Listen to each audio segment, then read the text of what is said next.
Chapter number 11 એના સ્વાધ્યાયની વાત કરું તો 11.1 અને 11.2 એ બંને તમે જાતે સોલ્વ કરશો. જોઈએ 11.3. ઓકે, ચલો 11.3 માં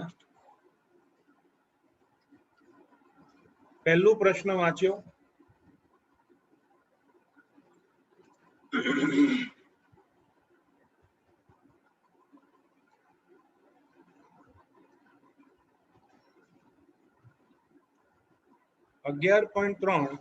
એમાં પહેલો પ્રશ્ન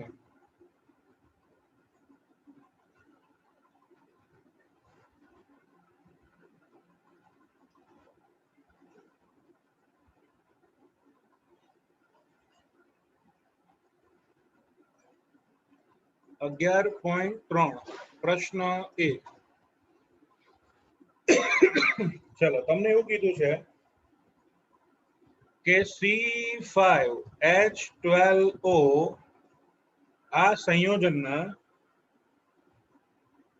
સમઘટકીય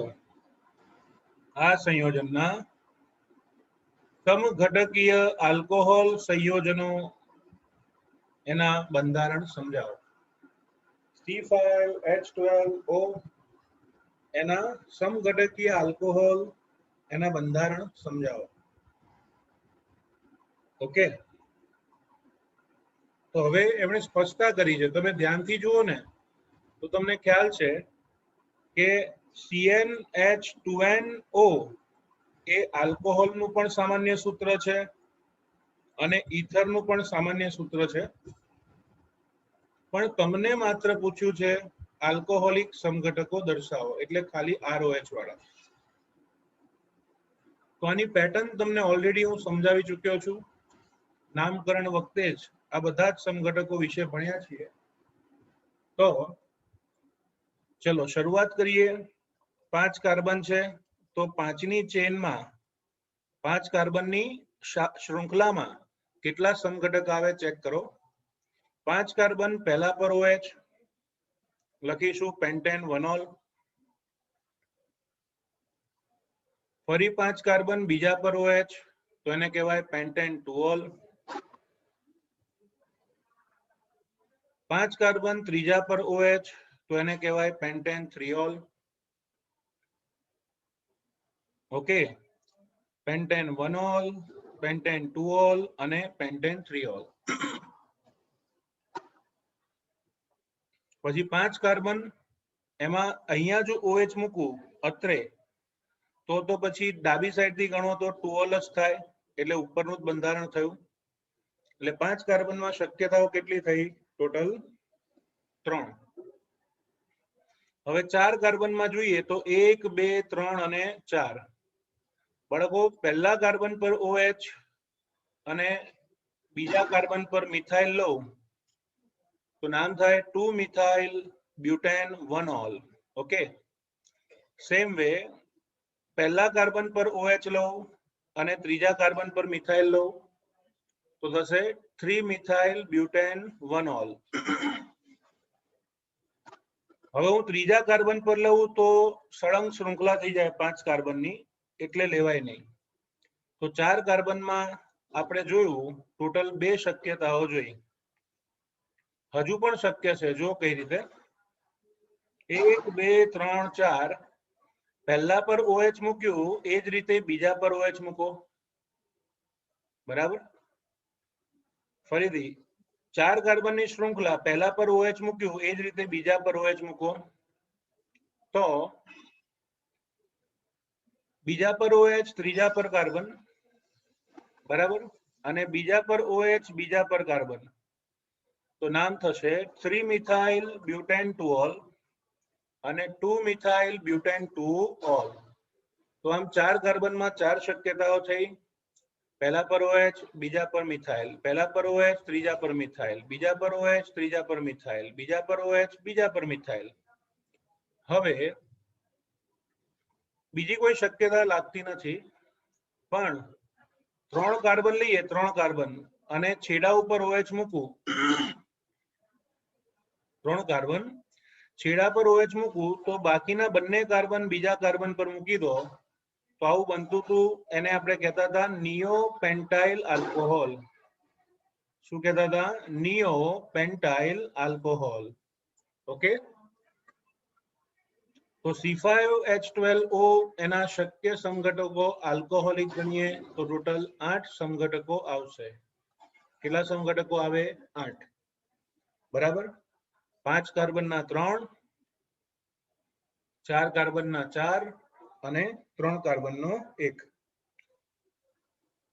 હવે બી પ્રશ્ન એ તમને આવડશે. પ્રશ્ન બી તમને આવડશે. એવું કીધું છે કે 8 સમઘટકોને પ્રાથમિક, દ્વિતીયક, તૃતીયકમાં વર્ગીકૃત કરો. 8 ને પ્રાથમિક, દ્વિતીયક, તૃતીયકમાં વર્ગીકૃત કરો. જો શીખવાડી દઉં. OH વાળો કાર્બન કેટલા કાર્બન સાથે? એક જ. બરાબર. તો આ પહેલો થશે પ્રાથમિક. OH વાળો કાર્બન કેટલા કાર્બન સાથે? 2. તો એને કહેવાય દ્વિતીયક. OH વાળો કાર્બન 2 કાર્બન સાથે છે એટલે દ્વિતીયક. OH વાળો કાર્બન એક જ કાર્બન સાથે સીધો જોડાયેલો છે એટલે એ પણ આવશે પ્રાથમિક. OH વાળો કાર્બન એક જ કાર્બન સાથે પ્રાથમિક. OH વાળો કાર્બન 2 કાર્બન સાથે, OH વાળો કાર્બન 2 કાર્બન સાથે એટલે કે દ્વિતીયક. OH વાળો કાર્બન 3 કાર્બન સાથે એટલે એને કહેવાય તૃતીયક. અને છેલ્લે OH વાળો કાર્બન એક જ કાર્બન સાથે છે, ડાયરેક્ટલી એક જ છે ને, એટલે એને પ્રાથમિક આલ્કોહોલ કહેવાય. બરાબર. તો બહુ અગત્યનો પ્રશ્ન છે, આવડવો જોઈએ, સરળ છે. ઓકે, ચલો ત્યારબાદ જોઈએ છે નેક્સ્ટ ક્વેશ્ચન. 11.4 તમને આવડશે. ભૌતિક ગુણધર્મમાંથી બનાવેલો પ્રશ્ન છે. 11.4 ઓકે, ટેક્સ્ટ બુક. પછી 11.5 પણ ભૌતિક ગુણધર્મોમાંથી બનાવેલો પ્રશ્ન છે. ઓલરેડી તમને ડિટેલમાં ભૌતિક ગુણધર્મો સમજાવ્યા છે એટલે આવડશે. 11.6 પણ તમને આવડશે. હાઇડ્રોબોરેશન ઓક્સિડેશન કોને કહેવાય અને કેમ કહેવાય? ઉદાહરણ આપીને સમજાવો એટલે ટેક્સ્ટબુકની થિયરી પૂછી છે. હવે જુઓ 11.7 એને હું ખાલી 7 લખું છું. ચલો 7મો પ્રશ્ન જુઓ. લખ્યું છે C7H8O અણુસૂત્રવાળા મોનોહાઇડ્રિક આલ્કોહોલ. C7H8O અણુસૂત્રવાળા monohydric alcohol. Monohydric alcohol, sorry.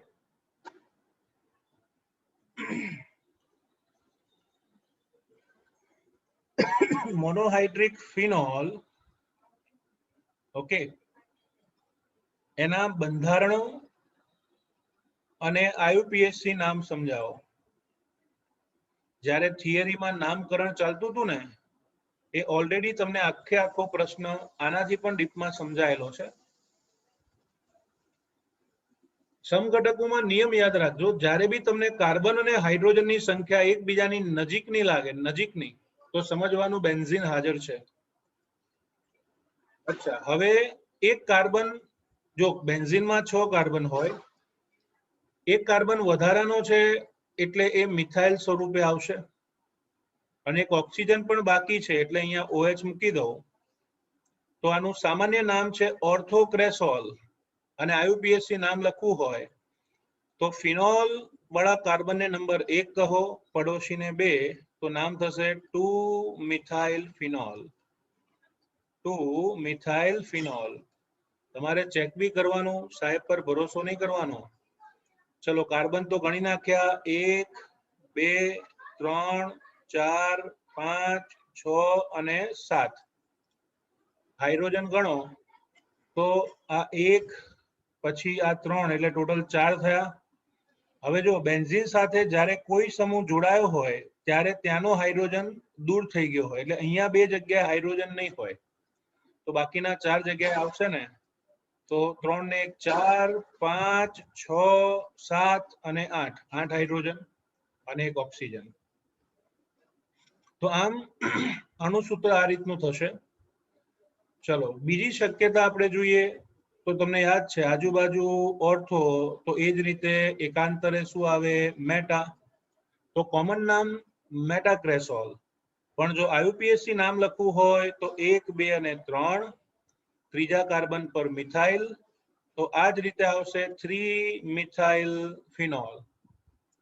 ચલો આજુબાજુ ઓર્થો સામ સામે પેરા આવે ને, તો મિથાઇલના પેરા સ્થાનમાં OH મૂકો તો એને પેરાક્રેસોલ કહેવાય. એનું નામકરણ કરીએ તો OH વાળાને નંબર 1 આપો 1 2 3 4. તો આનું આયુપીએસસી નામ થાય 4 મિથાઇલ ફિનોલ. તો જો ફિનોલિક સમઘટક કીધા તો આપણો જવાબ આવી ગયો. ટોટલ 3 સમઘટકો આવશે. 3 આઇસોમર્સ પોસિબલ છે. પણ જો ફિનોલિક ન કીધું હોય અને ખાલી સૂત્ર આપ્યું હોય તો હજુ એક સમઘટક આવે બેન્ઝીન ઉપર CH2OH. એને કહેવાય બેન્ઝાઇલ આલ્કોહોલ. શું કહેવાય? Benzyl alcohol. ઓકે. અને એની સાથે સાથે એક પાંચમો પણ સમઘટક હોય એને કહેવાય ઈથર. તમે એને શું કહેતા હતા? એનિસોલ. ઓકે. અથવા તો આયુપીએસસી લખવાનું કીધું છે એટલે લખાય મિથોક્સી બેન્ઝીન. ઓછા કાર્બનને ઓક્સિજન અપાય આયુપીએસસી નામકરણમાં તો આ મિથાઇલ અને ઓક્સિજન એના મિશ્રણને કહીશું મિથોક્સી બેન્ઝીન. તો જો ખાલી સૂત્ર આપ્યું હોય તો 5 સમઘટકો આવે. ખાલી ફિનોલિક પૂછ્યું તો 3, ખાલી આલ્કોહોલિક પૂછે તો 1 અને ખાલી ઈથર પૂછે તો એમાં પણ 1 સમઘટક આવે. એટલે કુલ સમઘટક થયા 3 + 1 + 1 ટોટલ 5. પણ ટેક્સ્ટબુકના જવાબમાં તમારે આટલું જ લખવાનું છે. બરાબર. ચલો તો 7મો પ્રશ્ન એમાં આટલો જવાબ આવશે. પ્રશ્ન નંબર 8 ટેક્સ્ટબુકમાં આપેલો છે. તમે ભણી ગયા છો કે ઓર્થો અને પેરાનાઇટ્રોફિનોલ ફિનોલના નાઇટ્રેશનની થિયરી ભણ્યા હતા. એને વરાળ નિસ્યંદનથી કેમ અલગ કરાય તેનું કારણ જાણો છો કે ઓર્થોનાઇટ્રોફિનોલમાં આંતર આણ્વીય હાઇડ્રોજન બંધ હોય, જ્યારે પેરાનાઇટ્રોફિનોલમાં ફરીથી ઓર્થોમાં આંતઃ, પેરામાં આંતર. અને આંતરાણવીય H બંધની પ્રબળતા આંતઃ કરતા વધુ છે. એટલે વરાળમાં જલ્દી કોણ ફેરવાશે? બાષ્પમાં કોણ ફેરવાય? ઓર્થો. આ રીતે એને અલગ કરી શકાય. પછી ક્યુમિનમાંથી ફિનોલ બનાવવાનું સમીકરણ આપો. બરાબર. ક્યુમિનમાંથી ફિનોલ બનાવવાનું સમીકરણ તમે ભણી ગયા છો. ક્યુમિન પદ્ધતિ ટેક્સ્ટબુકનું જ છે. પછી 10મો પ્રશ્ન પણ ડાઉ પદ્ધતિ ભણી ગયા. ક્લોરોબેન્ઝીનમાંથી ફિનોલ કઈ રીતે બને? These all are coming from textbook. પછી ઇથેનોલનું જલીયકરણ કરીને ઇથિન કઈ રીતે બને? નિર્જલીકરણની પ્રક્રિયા ભણી ગયા ટેક્સ્ટબુકની. પછી પ્રશ્ન નંબર 12 એ પણ તમે ઓલરેડી સ્ટડી કરી ચૂક્યા છો. બરાબર. ટેક્સ્ટબુકના આધારે જ આ પ્રશ્ન આવેલો છે. પણ છતાંય 12મો પ્રશ્ન મારે તમને સમજાવવો જોઈએ. જુઓ શું કીધું છે. બેન્ઝીન સાંદ્ર સલ્ફ્યુરિક અને NaOH આપેલા હોય તો કઈ રીતે ફિનોલ બનાવશો? ફિનોલના ઉત્પાદનમાં ટેક્સ્ટબુકમાં જ આપ્યું છે. આમ તો તમને યાદ હશે મેં તમને ફિનોલના ઉત્પાદનની 3 મુખ્ય પદ્ધતિ, આમ તો 4 હતી, 4 પદ્ધતિ શીખવાડી હતી. પહેલી હતી ક્યુમિન પદ્ધતિ 10મો પ્રશ્ન, ડાઉ પદ્ધતિ 11મો પ્રશ્ન. પછી એક જર્મન પદ્ધતિ કીધી હતી 1980માં પહેલી વાર ફિનોલ લેબમાં બનાયેલો. બરાબર. એટલે બેઠું ચોપડીનું છે એટલે કરાવવાની જરૂર લાગતી નથી.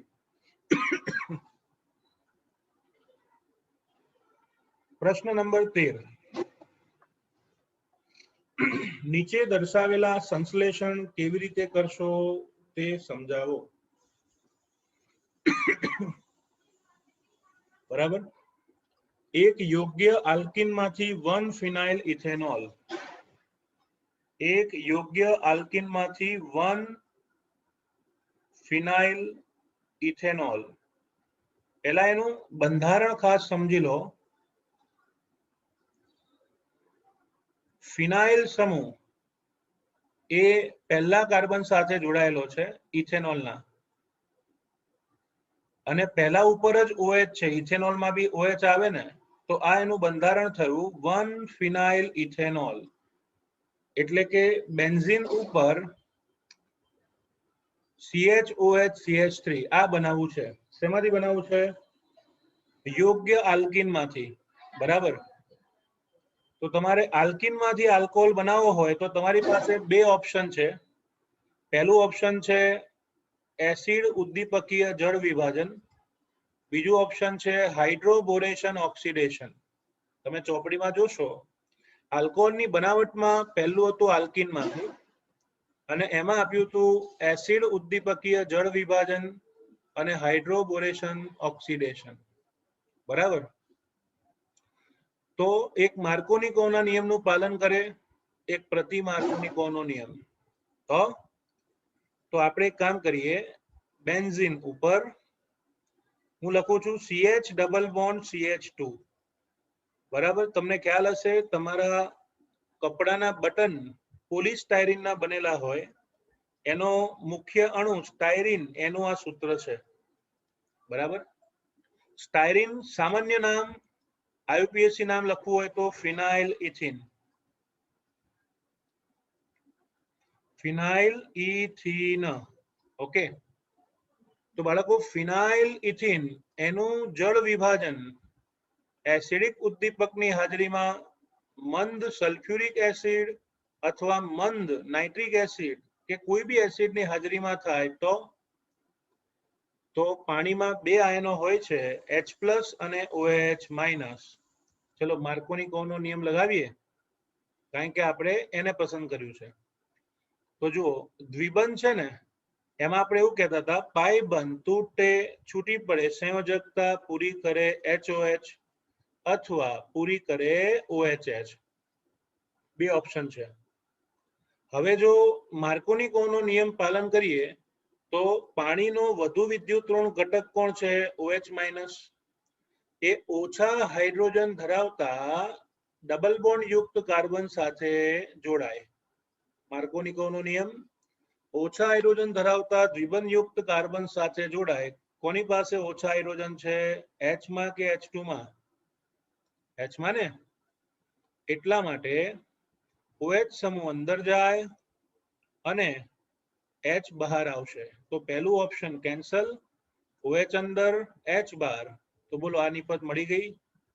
બેન્ઝીન પર CHOH CH3, that is called 1 phenyl ethanol. બરાબર. શું મળે? 1 phenyl ethanol. ચલો એમાં બીજો પ્રશ્ન છે, SN2 પ્રક્રિયા દ્વારા આલ્કાઇલ હેલાઇડના ઉપયોગથી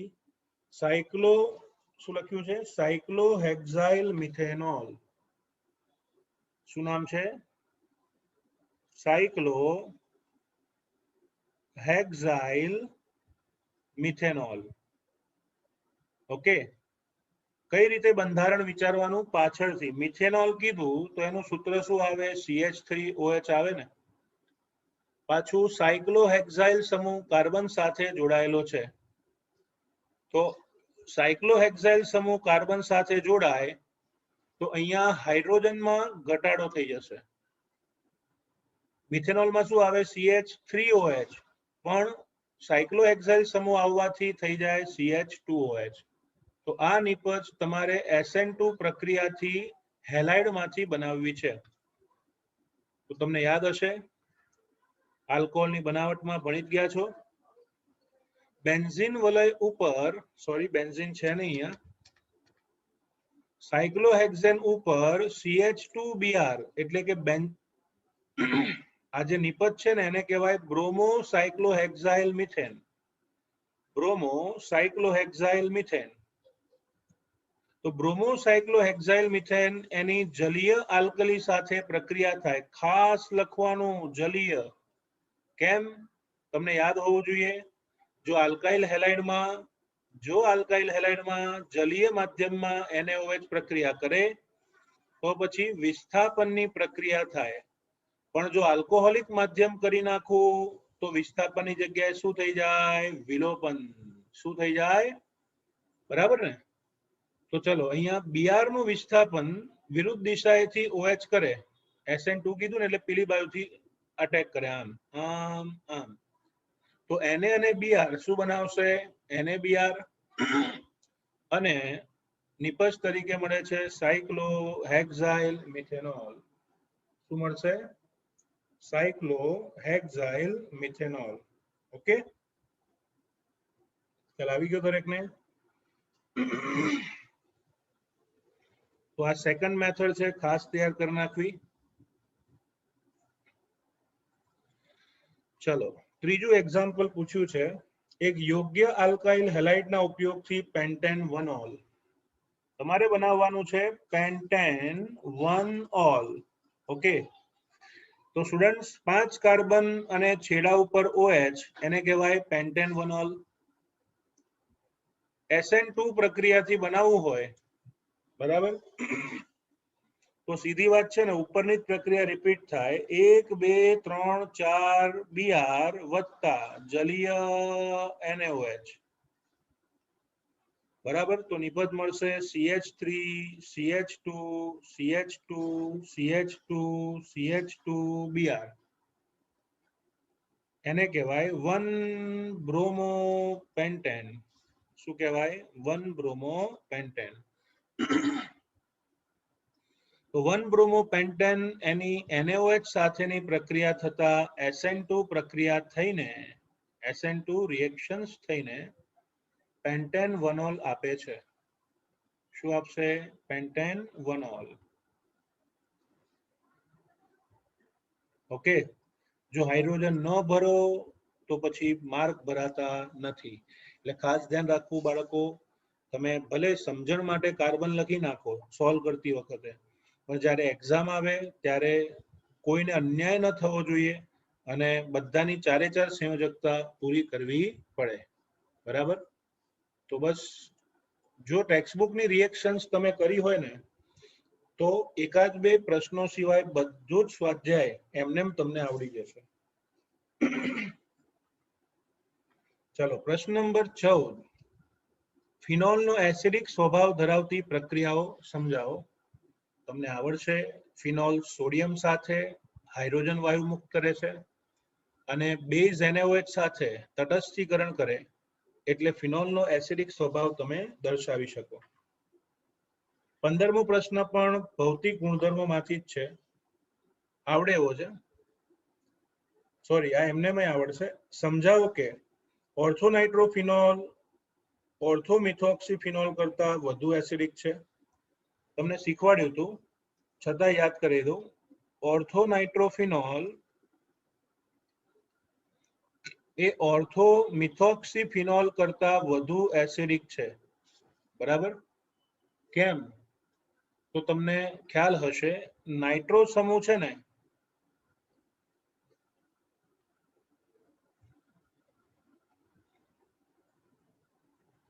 આ જે નાઇટ્રો સમૂહ છે ને બાળકો, એ ઋણ પ્રેરક સમૂહ છે.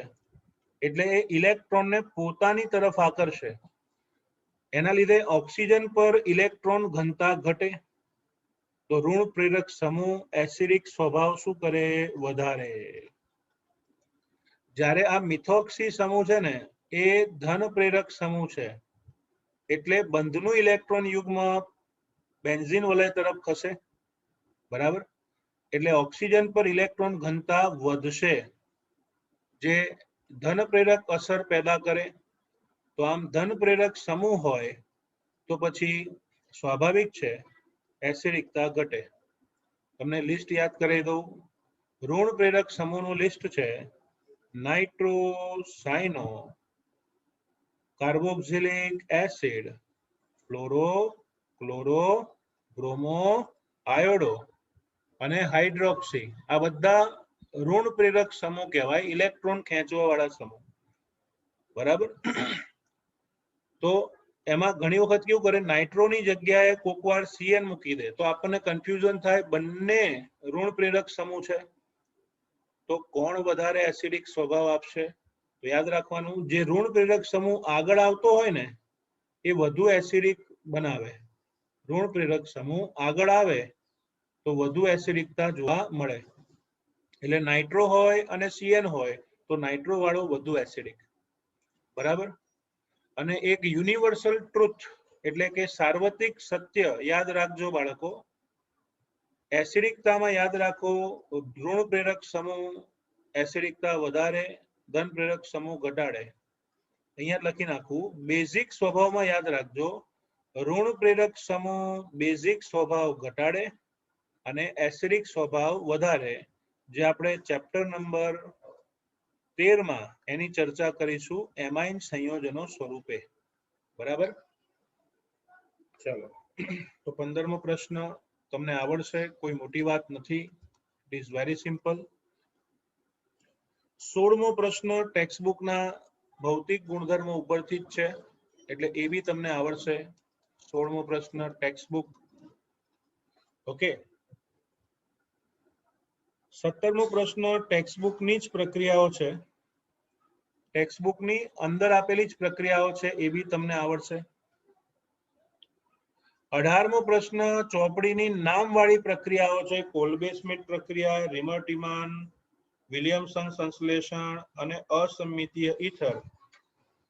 આ બધી ટેક્સ્ટબુકની નામવાળી પ્રક્રિયાઓ છે, થિયરી સ્વરૂપે પૂછેલું છે. બરાબર. આમ જોઈને એવું લાગે કે સ્વાધ્યાયમાં 33 પ્રશ્નો છે પણ એમાંથી 20 પ્રશ્નો તો એમને નીકળી જાય એવા છે, ટેક્સ્ટબુકના જ આપેલા છે. 19મો પ્રશ્ન પણ ટેક્સ્ટબુકનો છે, આલ્કોહોલનું નિર્જલીકરણ સમજાવો, એની ક્રિયાવિધિ આપવાની છે. તો નિર્જલીકરણની ક્રિયાવિધિ તમને થિયરીમાં જ ભણાવી દીધી છે. પહેલું પ્રોટોનેશન, બીજું નિર્જલીકરણ અને ત્રીજું ડીપ્રોટોનેશન એટલે કે વિહાઇડ્રોજનીકરણ. ઓકે. તો આ બધું જ તમે ઓલરેડી ભણી ગયા છો. પ્રશ્ન નંબર 20 જોઈએ, 20 નંબર, કાર્બનિક પરિવર્તનો સમજાવો. ઓકે. કાર્બનિક પરિવર્તનો જનરલી એકાદ પરિવર્તન બોર્ડ વાળા પૂછે છે દર વર્ષે. આપ્યું છે પ્રોપીનમાંથી, બાળકો, પ્રોપીનમાંથી પ્રોપેન ટુ ઓલ,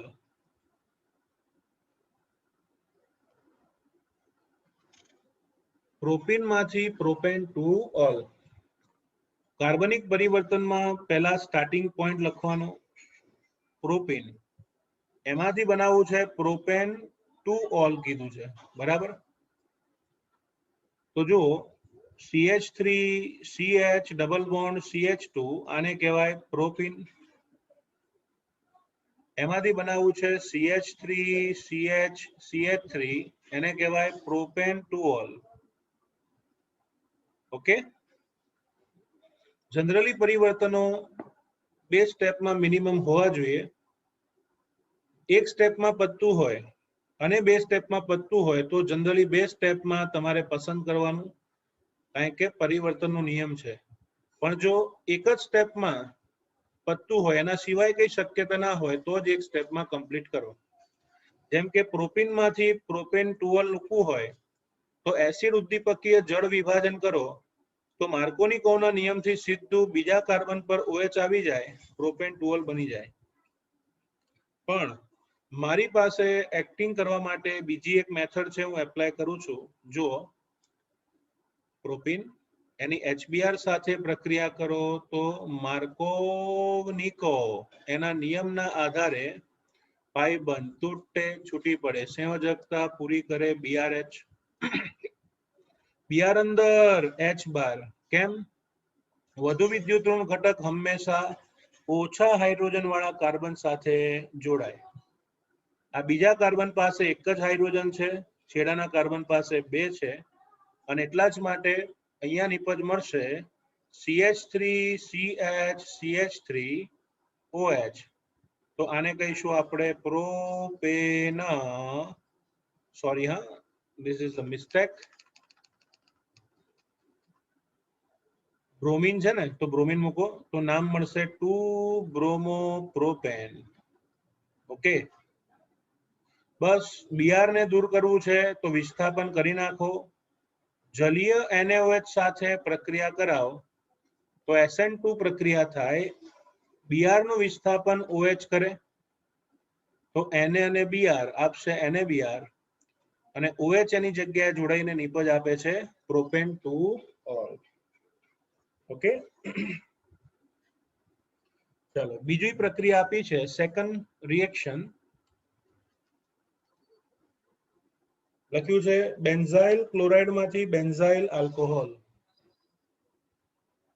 તમારી જોડે કોઈ રેફરન્સ બુક હોય તો કદાચ એ લોકોએ આનાથી પણ બીજી પ્રક્રિયા આપી હોય, પણ આ તમને ઈઝી અને આવડે એવી પ્રક્રિયા છે, આ લખી નાખજો, કદાચ રેફરન્સ બુકમાં બીજી હોય તો. બરાબર. ત્યારબાદ બેન્ઝાઇલ ક્લોરાઇડ, એમાંથી બનાવવું છે બેન્ઝાઇલ આલ્કોહોલ.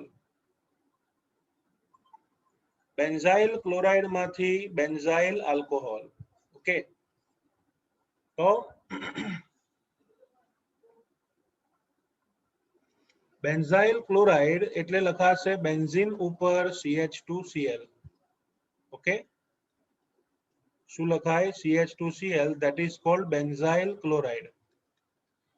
એમાંથી બનાવવું છે બેન્ઝીન ઉપર CH2OH, it is known as benzyl alcohol. મેં એટલા માટે જગ્યા ઓછી છોડી છે કે આ એક જ સ્ટેપમાં જ પતે એવી પ્રક્રિયા છે. ઓકે, તો જુઓ બેન્ઝાઇલ ક્લોરાઇડ તમે કર્યું શું, તો કે Cl ની જગ્યાએ OH કર્યું ને, તો બસ કશું જ નહીં કરો, માત્ર જલીય NaOH વડે જળ વિભાજન કરો તો Na અને Cl આપશે NaCl, અને OH સમૂહ એ Cl નું વિસ્થાપન કરીને આપશે બેન્ઝાઇલ આલ્કોહોલ. શું આપશે? Benzyl alcohol. ઓકે, ચલો સ્ટેપ નંબર 3, ત્રીજું પરિવર્તન. એમાં આપ્યું છે ethyl magnesium chloride, ethyl magnesium chloride, એમાંથી બનાવવું છે propane 1-ol. Propane 1-ol. Okay, ethyl magnesium chloride એમાંથી બનાવવું છે પ્રોપેન 1-ol. ઓકે, તો સૌથી પહેલા નિપજને લખી નાખું છું અહીંયા propane 1-ol CH3 CH2 CH2OH propane 1-ol.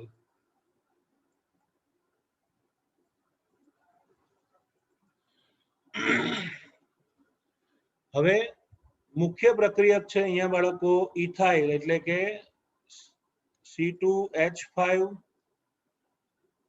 MgCl, ethyl magnesium chloride. બરાબર, થોડું મેથેમેટિક્સ ઉપયોગમાં લઈ લઈએ. પ્રક્રિયકમાં 2 કાર્બન છે અને નિપજમાં 3 કાર્બન છે. જ્યારે બી આ રીતે કાર્બનની સંખ્યા વધે ને તો પહેલું ઓપ્શન વિચારવાનું ગ્રિગ્નાર્ડ પ્રક્રિયા. અને તમને તો પ્રક્રિયક જોઈને ખબર પડે, આને કહેવાય ગ્રિગ્નાર્ડનો પ્રક્રિયક. તો તમને એની હિન્ટ આપી દઉં, ઓલરેડી યુ નો. જો ફોર્માલ્ડિહાઇડ હોય તો પ્રાથમિક આલ્કોહોલ આપે, બીજો કોઈ બી આલ્ડિહાઇડ હોય તો ગ્રિગ્નાર્ડમાં દ્વિતીયક આલ્કોહોલ આપે, અને જો કીટોન હોય તો તૃતીયક આલ્કોહોલ આપે. હવે આપણે નિપજ જુઓ તો નિપજ કેવો આલ્કોહોલ છે?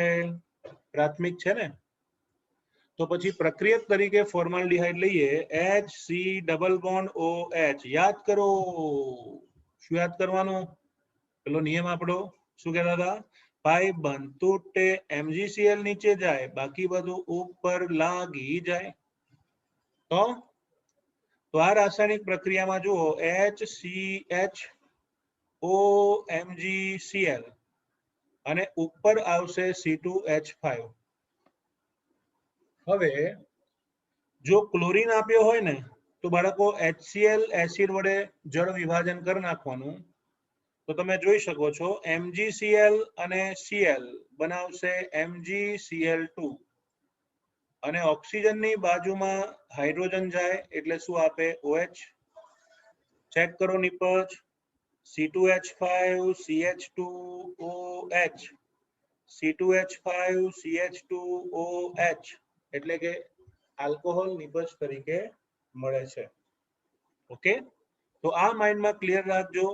જો પ્રાથમિક આલ્કોહોલ જોઈતો હોય તો આલ્ડીહાઇડ ફોર્માલ્ડીહાઇડ, દ્વિતીયક જોઈએ તો બીજો કોઈ બી આલ્ડીહાઇડ અને તૃતીયક જોઈએ તો આવશે કીટોન. ઓકે.